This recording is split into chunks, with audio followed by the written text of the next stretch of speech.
All right, here we are, and it's time to get starched.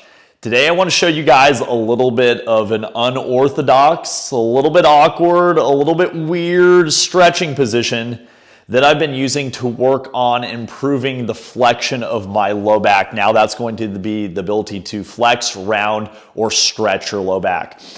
Now, when it comes to working on spinal flexion, we have awesome exercises like the Jefferson curl. We've got various other ones where we're going to be loaded with kettlebells, barbells in the front. And I decided to kind of mess around with a position that I see from yoga. You're going to see it in jiu-jitsu. And I know there's different names for it, but it's going to be the back roll. Now, the back roll, and hopefully the mic doesn't get crazy here, is where we're going to go. And we're going to roll. Now, I know they actually hold that position in yoga, but it's often used as a dynamic stretch. Now, I almost didn't post this exercise because it's really weird. I don't think a lot of people are going to find it beneficial or even be able to get into the setup. And honestly, I'm not quite sure how to maximize the setup yet, because the one thing is the setup's awesome and I've been hammering my low back with it, but there's two things. Number one, it's hard to kind of explain and coach. I'm going to show you guys the setup. Number two, it's a little tricky to find leverage or to kind of get to a high intensity effort when it comes to the contraction.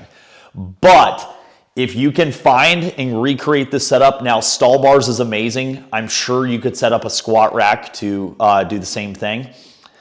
If you can get in the position, I'm sure I'm going to get roasted for this video. I'm sure there's going to be screenshots. I guarantee someone who doesn't follow me is going to look at this post and be like, this guy's an idiot and he doesn't know what he's doing. But I promise, guys, if you try this, it absolutely slaps. The amount of lumbar flexion I got after doing this stretch is gangster. So actually, what I did is I did this stretch, and then I went right into the Jefferson curl, and I've gotten further than I ever have before, and I've been training Jefferson curls for a while. So what we're going to do is I'm going to take the mic off because it's going to get all crazy. I'm going to go into a back roll. It's going to look like I'm doing nothing. I'm going to put my feet under the stall bar. The higher the feet are, the easier the stretch is. The lower your feet are, the more intense it is.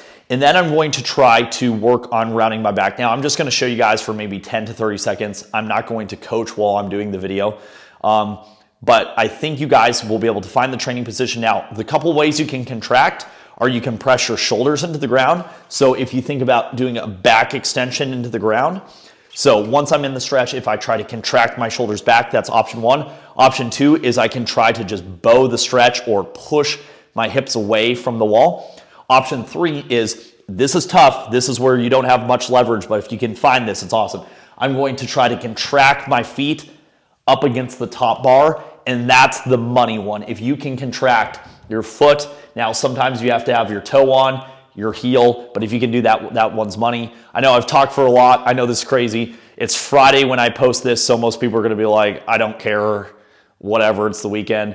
Half of you are going to be like, that's dumb, that's stupid, why would I do that? And that's okay. I just want to get weird today.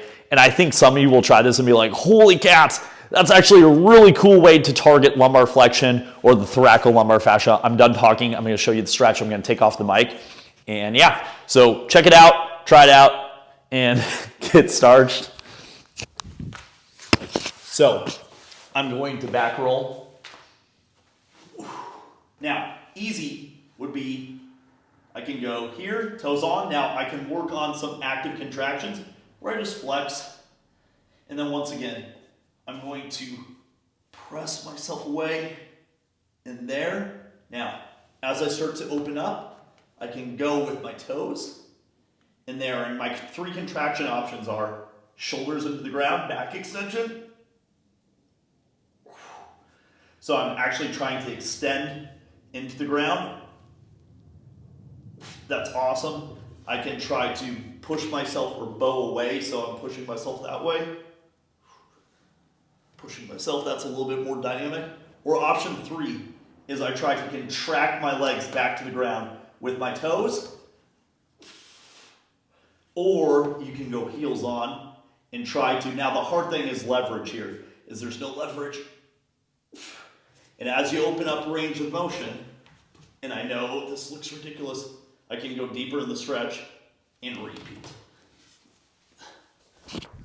I know it looks ridiculous.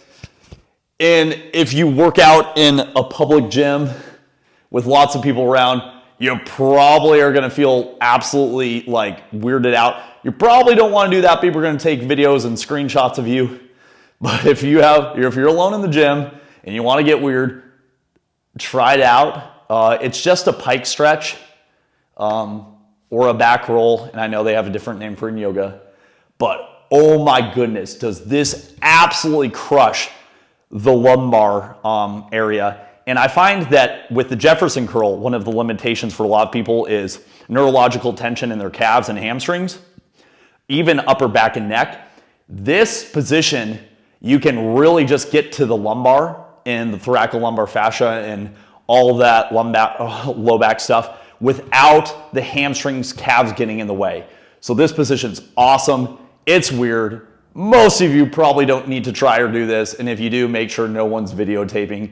But I'm putting this on the internet, so I'm going to get absolutely roasted. But we're getting weird. Have a great Friday.